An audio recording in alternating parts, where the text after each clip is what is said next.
Hello babes, happy Tuesday, happy Mars Day. Hope that you are all doing well. The moon is currently in Leo and we are waiting for it to enter Virgo for this Thursday's full moon lunar eclipse in Virgo. This is a very, very interesting and important lunation. Hi Susie. I am writing a Substack article about this with a lot of the juicy, gory astrological detail, but I'll just say a few things before I get into this week's reading because I think it can be just informative to know what's going on in the sky. So we have the full moon eclipse in Virgo. We also have the South Node currently in Virgo. Now, full moons, as we know, are a time of illumination, right? Oftentimes, full moons are associated with something coming to the surface, something being revealed, something culminating. The South Node, or Ketu, represents the tail of the dragon, and it is that which is being released or disintegrating, that which we're moving away from. So when we have a full moon conjunct the South Node, there's an extra emphasis on fated endings and kind of a milestone moment in a longer story of release and detachment from something. Now, keeping in mind that the nodes stay in their positions or they transit this axis for a while. I believe it's about 1.5 years or 2 years. I'll confirm in my Substack. So this is the first lunation that we have with the South Node in Virgo. So wherever you have Virgo in your natal chart, there is going to be this pattern over this period of time while the nodes are on this axis of Virgo Pisces of release, detachment, disintegration, moving away from something. Now, opposing the full moon, because whenever we have a full moon, that means the moon is opposing the sun. We have the sun in Pisces, we have Saturn in Pisces, we have Neptune in Pisces, we have the North Node in Pisces. So a lot of Piscean energy. Now, when we think about this, Saturn represents structure, boundary, discipline, duty, limitation in some way. So Saturn opposing the full moon can be kind of a realization about the ending of something and what is required in order to move on from that ending or to integrate that ending. Or maybe it's kind of coming up to a realization about something which does represent a blockage or an obstacle. Now, that being said, we do have Neptune present. Now, Neptune adds kind of this fog. I like to think of Neptune as like the Seven of Cups energy. It's a little bit difficult to see clearly. So even though the full moon should be a time of illumination, the fact that it's an eclipse and Neptune is aspecting the moon means that what we see now will be kind of more like a mirage rather than an accurate reflection in a mirror. So I would just take the events of this week with a big pinch of salt, because I think that this will be collectively a very emotionally charged lunar eclipse. However, information that comes to light or things that happen may not be the full story. There may be a lot of reworking that goes on, especially because now Venus is retrograde and Mercury is about to go retrograde as well. Now, last thing I want to say is the presence of the North Node in Pisces. So whereas the South Node represents that point of detachment, moving away from, the North Node is that point of acceleration towards, right? There's a magnetism towards, there is a lot of growth and potential energy that is being explored in the direction of the North Node. So there is probably, I think there is for this lunar eclipse, this sense of, yes, endings, finality, maybe confusion over the ending, but also at the same time, this glimpse and realization about fated possibility.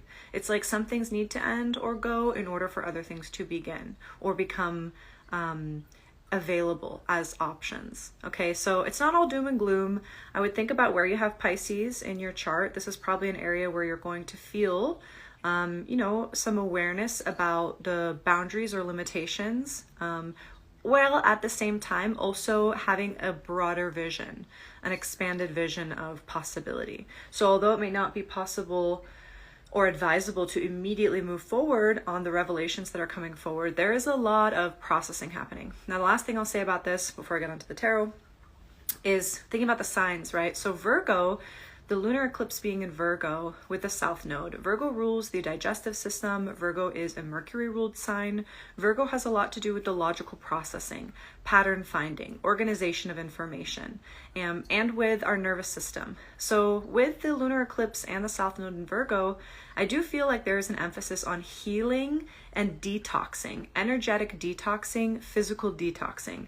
You may find that you are having a strong physical reaction to the transits this week. Now, this eclipse is happening 11, I believe it's like close to midnight Pacific time on Thursday, but you know, we are going to feel the energy. You may already be feeling the energy now, and you may be feeling it through the weekend. So full moons are oftentimes when we physically will feel some kind of manifestation.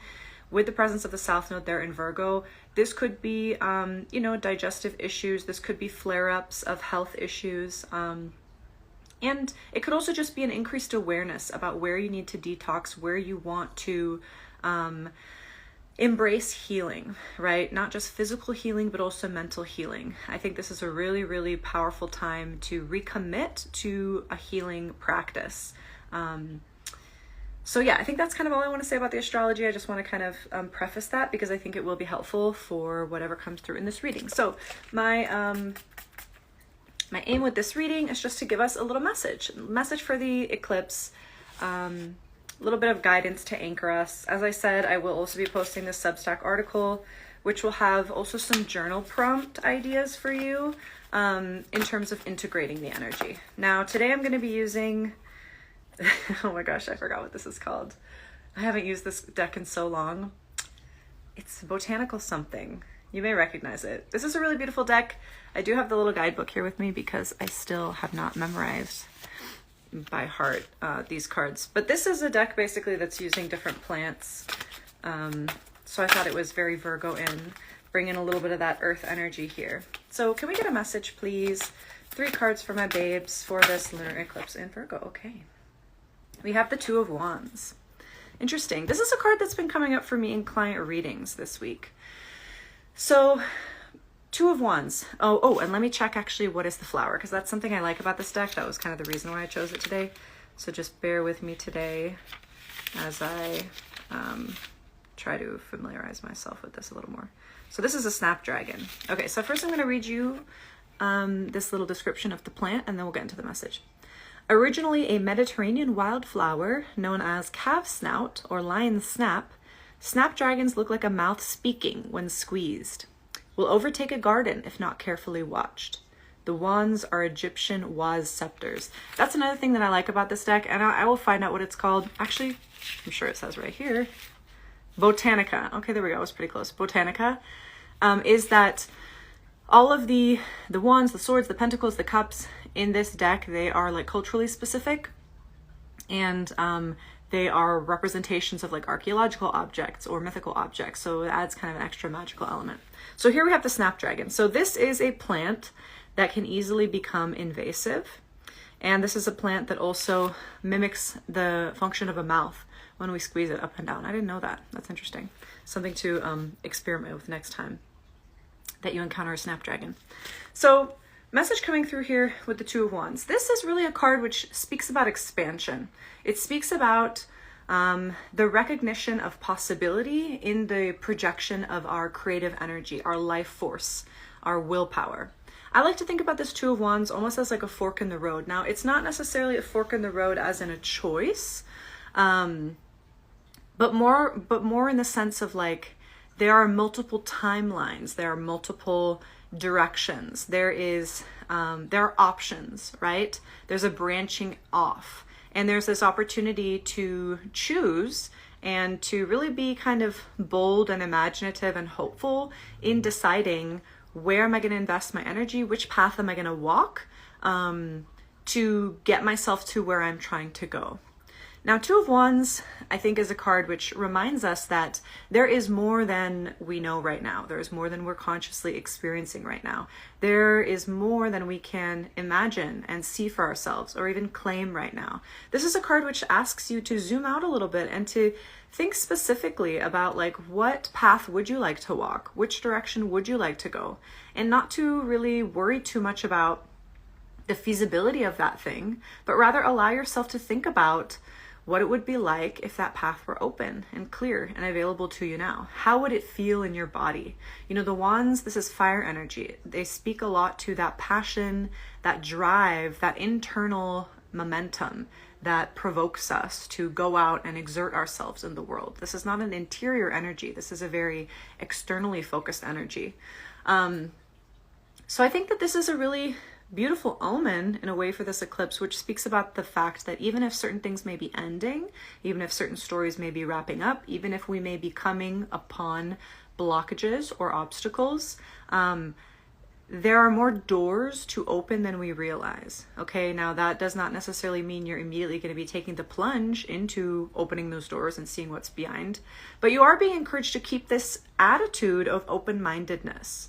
And if you can, to allow yourself to go there in your mind, to dream about this, and to really identify what is it emotionally that excites you and galvanizes you when you think about your future growth and expansion. So that is the first card. Let's see, let's get 2 more cards, please. How are you ladies feeling?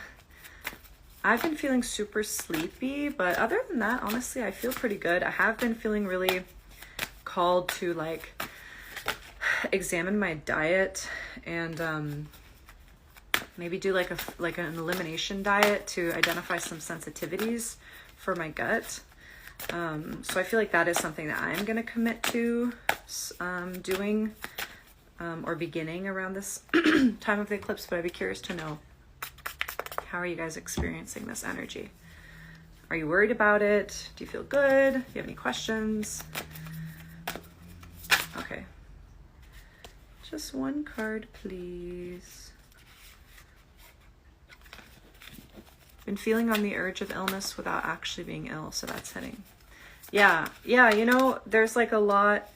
Also, too, I think something I didn't say, but I think something that can manifest now, Susie, is like the the psychic becoming physical. So there can be kind of like a physical manifestation of things that are emotional or maybe spiritual kind of blockages. And so that can kind of explain sometimes too these like physical feelings of unease or illness, even if we can't find a root cause. Okay, we have the 7 of Cups. I feel like I summoned this card because I mentioned it earlier. So 7 of Cups, now I mentioned the 7 of Cups when I was talking about Neptune in Pisces, right? As being this kind of dreamy, not dreamy, illusory kind of energy, this energy of like a mirage of, you know, uncertainty about how true or accurate is what I am perceiving. Now, let's see, I don't remember, of course, what plant this is. Protea. Okay. Shout out to anyone who could identify these plants. That person is not me. Need to work on this. This strange flower is named for the Greek god of change and portent, Proteus. In South Africa, it represents change and hope. The cups are calabash gourd water dippers, like the ones used by the Soho people. So this is interesting too. With the 7 of Cups coming after the 2 of Wands, I definitely want to reiterate what I said about dreaming, imagining possibility for yourself, okay? From an emotional place and not from a logistical place, right? So thinking about that North Node in Pisces versus the South Node in Virgo, this is not the time to be making your 5-year plan, editing your 5-year plan, you know, crunching numbers, getting very nitty gritty with it. Okay. Obviously you can do whatever you want, but there is this sense of information maybe being not quite reliable, things being very in flux. Remember that during eclipses, things can change like overnight, instantly. So there is a lot of adaptability and flexibility that's being required of us. However, that means that this is a really good time to step into that Pisces North Node energy and allow ourselves to dream, imagine, fantasize even, feeling into the sources of contentment, satisfaction, fulfillment, pleasure in our lives. Now, when we think about the cup, right? The cup represents that, that which is spiritually nourishing to us, that is which is emotionally fulfilling to us, the intangible aspects of life, right? Things that money can't buy. Maybe we use money to try to secure those things, but at the end of the day, they are intangible. There is this ethereal Piscean quality to them. I think 7 of Cups is popping up here to ask you to think about choice, the choices that are coming up for you, whether those are real choices or imagined choices. Choice is a key word coming up through this message for me right now. And think about what does it feel like to have those choices, or even just the illusion of those choices? What does that change for you? You know, Seven of Cups is a card that often pops up when there's like an emotional element to our decision making. And, you know, whenever this card comes up, there is kind of a bit of a cautionary message in that things are not necessarily what they appear, right? Or not all that glitters is gold. This is a bit easier to see in the traditional Rider-Waite depiction of the Seven of Cups, where we see a man standing and there are 7 cups above, and we can see what those cups are filled with, right? So one cup is filled with riches, one cup is filled with love, one cup is filled with fame, whatever it is. And there's this feeling that not all of these cups are equal, right? Although they appear that way from our perspective. I think that the Seven of Cups, though, following our Two of Wands in this message, is a little bit more of an ambivalent or mixed message saying, yes, discernment is crucial at this time. Not everything that you may be emotionally reacting to is necessarily what it appears to be, but also there is this sense of agency and freedom and empowerment in the recognition of choice, that regardless of the circumstances, regardless of the limitation of Saturn, right, of reality, of life, imaginally and emotionally, we always have the freedom to envision and to dream and to desire. And that desire can be a portal, okay? That desire can be a portal is something that's coming up here with these 2 cards. So I would encourage you to think about, especially as you go through this week and encounter this eclipse, when you think about this Two of Wands energy, what directions of growth are you thinking about? Are you feeling drawn to? Are you wanting to explore, look into, research? And what is the emotional connection to those things? Where does that take you vibrationally? When we think about the law of attraction or this idea of frequency, right?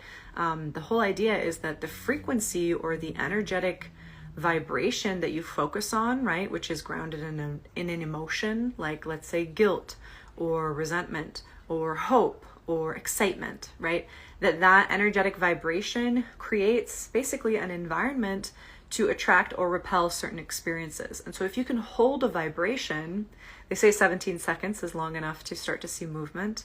If you can consciously hold a vibration of a certain energy, you will be able to start to pull in events and experiences that conform to that vibration. So that's kind of what I'm thinking about with the Seven of Cups here.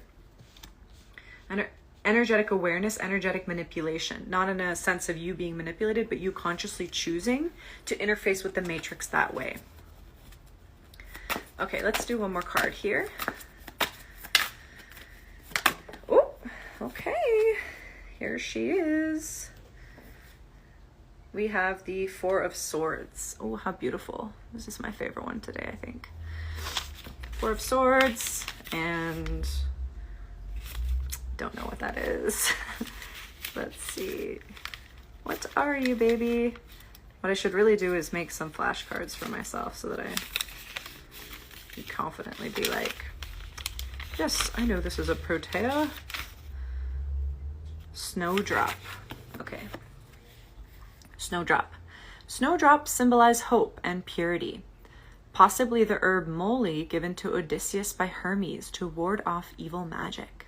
The swords are Xiphos, used by ancient Greeks. This is interesting. So I mentioned healing, did I not? I said healing. Healing was a big key word.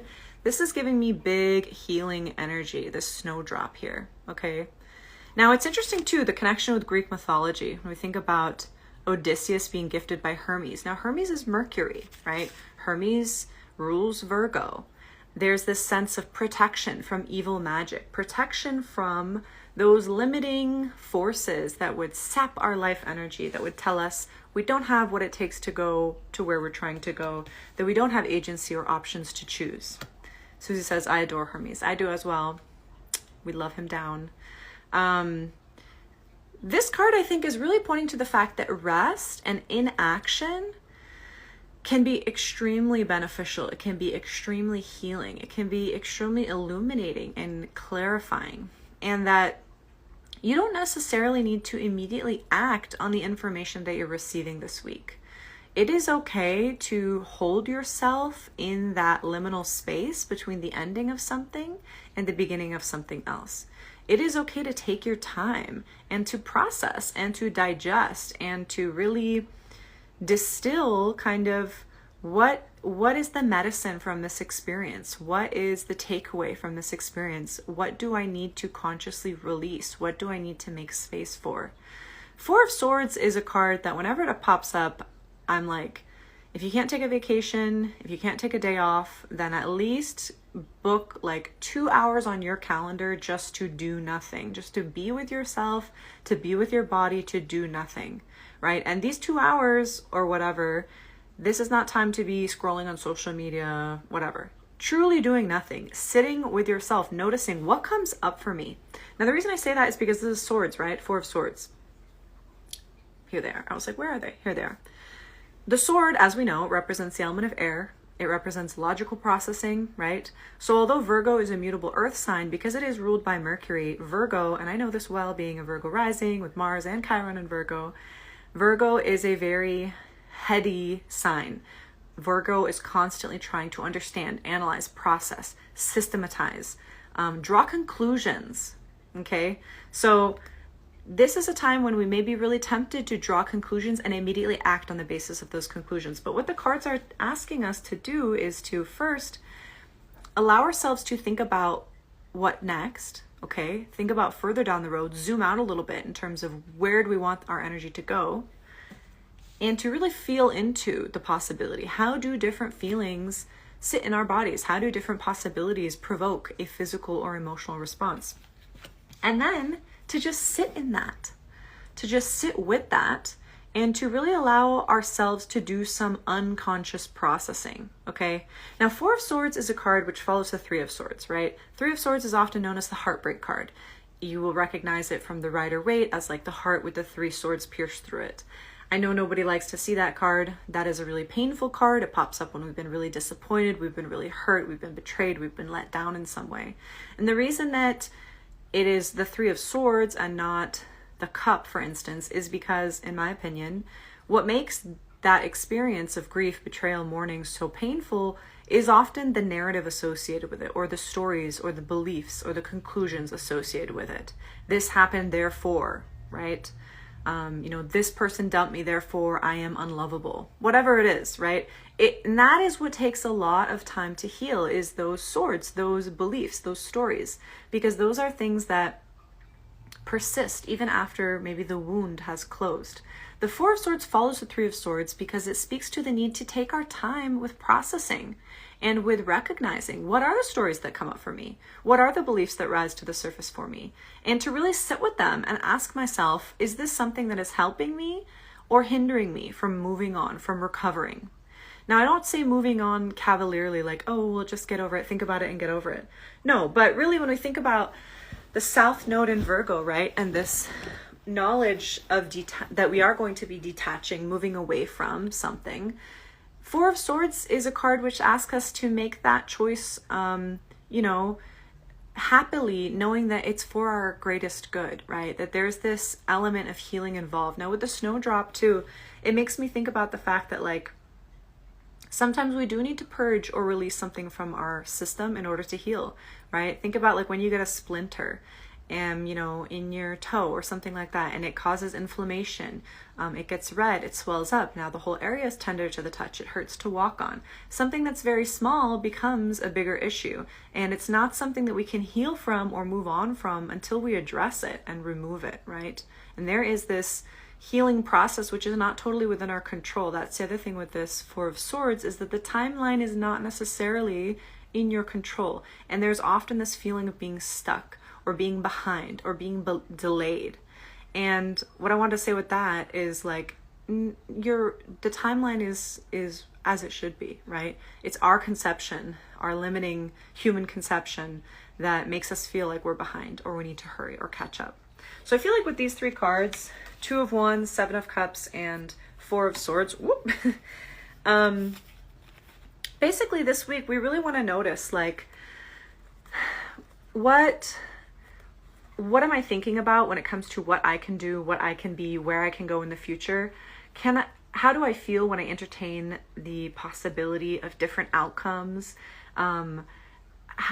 What different sources of emotional kind of connection or drive are presenting themselves to me? What are my options, and how do those options make me feel?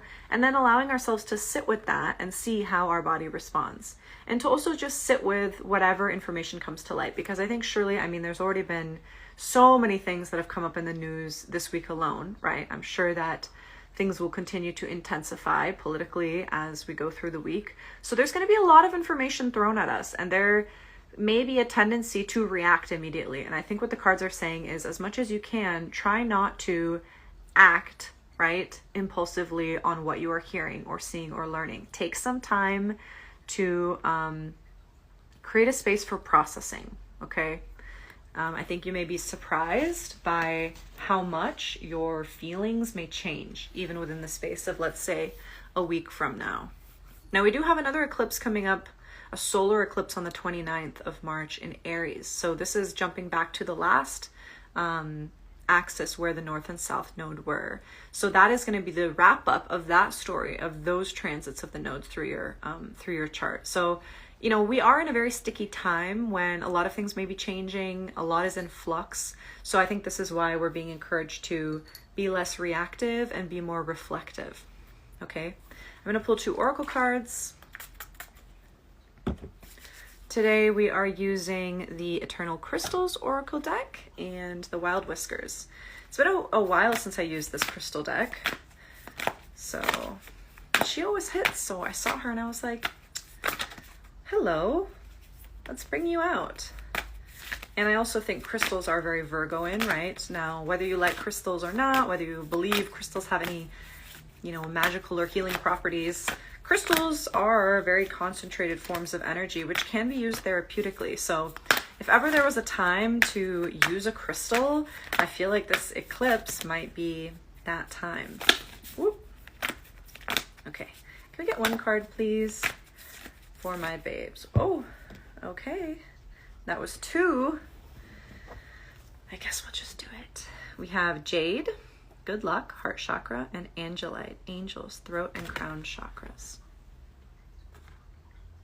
Okay, so we got 2 for the price of 1. What a nice surprise. We'll start with Jade. Good luck, heart chakra. Hey, no problem. Good to see you here. Okay. You guys know the drill. I'm gonna read the message, and then we will connect it to what the tarot revealed to us. Jade is a crystal which attracts good luck and friendships. You're very lucky to have been drawn to this crystal today. Keep your eye out for a lucky encounter, good news, a financial blessing, or maybe even a new friendship. Be thankful for whatever form the good luck comes in.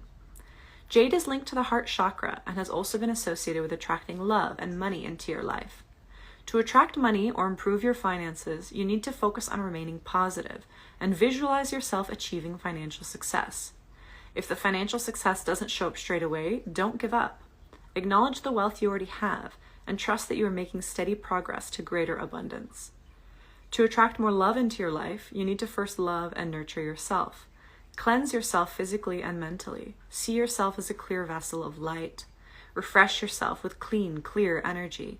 As you do this, you'll feel your heart opening up and expanding, which will enable you to give and receive even more love and happiness. Some big changes are coming your way. Do not fear them, for they are positive changes. You know, this has been such a, I don't know how you guys feel about it, but I feel this has been a pretty uplifting eclipse message, right? We have no tower moments coming out. There's not the sense of great devastation and destruction. Obviously, we'll see how the energy manifests. I think on a collective level, it may be different. At least what I'm picking up on here, there is this softer energy of faded events that somehow are activating potential for us moving forward. Now, Jade is highlighting, this stone is highlighting love and money, right? So Venusian themes. So keeping in mind, we are in the Venus retrograde in Aries. You want to see where Aries is in your chart. Venus is going to retrograde back into Pisces as well.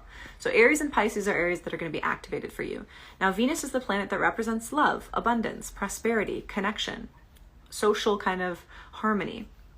art, creative expression. When Venus is retrograde, there is this sense of reviewing those themes, reworking those themes, and also going internally and kind of processing stories and events related to those themes. So you may find, and I think I mentioned this in last week's live, that this is a really good time to go back to a hobby that you had, pick up a new creative hobby, circle back to something Venusian, right? Whatever it may be that your heart's calling you to, because there is probably something meaningful, therapeutic, and of value, future potential in that thing. Last thing, I guess, with this jade, good luck, heart chakra, there's definitely this message too of feeling into the heart space. So, this is a time when you want to allow your feelings to flow. You want to tap into how you're feeling. If you need to cry, then cry. If you need to vent, then vent. If you need to scream into your pillow, right?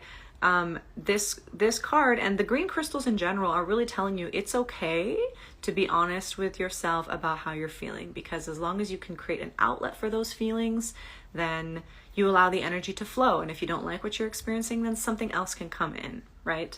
So working with green stones may be really helpful for you this week. If you have jade, that's a nice stone to work with. You could also work with emerald. You could work with green moss agate. You could work with chalcedony.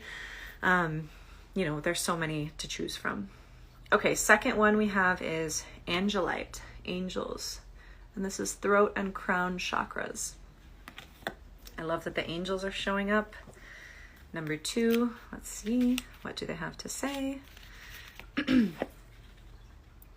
You have been drawn to angelite because the angels want you to know that they love you and would love to communicate with you on a more regular basis. Your angels send you messages and signs to let you know they are with you.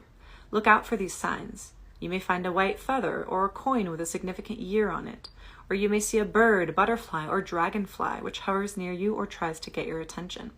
I made a video about dragonflies, spiritual meaning of dragonflies. Check that out if you're curious about what they mean. Know that you're not alone. The angels in the universe will provide all that you need. All you need to do is ask and have faith. Talk to your angels by asking and praying for whatever it is that your heart desires. It's easy to talk to your angels. You do not need to speak out loud. You can talk to them in your mind at any time, in any place. Angelite is also a crystal for communication. It helps you to speak your truth.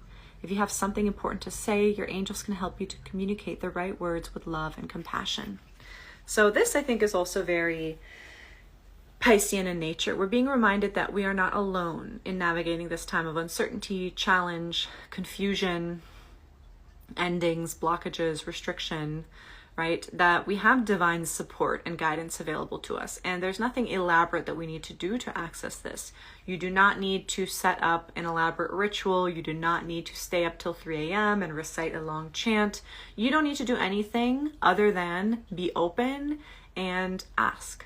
Ask a question, make a statement, invite in the presence of your angels, your ancestors, your spirit guides, your passed on loved ones, whatever energy in this world and beyond it you feel a connection to, a kinship to, or maybe even, let's say you're not super sold on this idea that like there are angels or that the angels can hear me or that the angels can intervene. That's okay. You don't need to be a hardcore believer. You don't need to be a true believer. All you need to do is be open and willing to see what happens if I express interest, right? And you're going to be surprised, I think, at how this energy communicates with you. Now, there was a lot of talk in this card about signs and symbols through like animals and insects. That is something I mentioned being really important to pay attention to in Pisces season. So keep track. What kinds of encounters are you having with animal symbolism? Because there's often some deeper messages associated with that.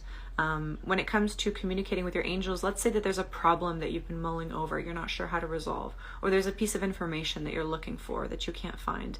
You can make a simple request and ask, Archangel Michael, would you show me what it is? Who is it that is blocking my path in this domain?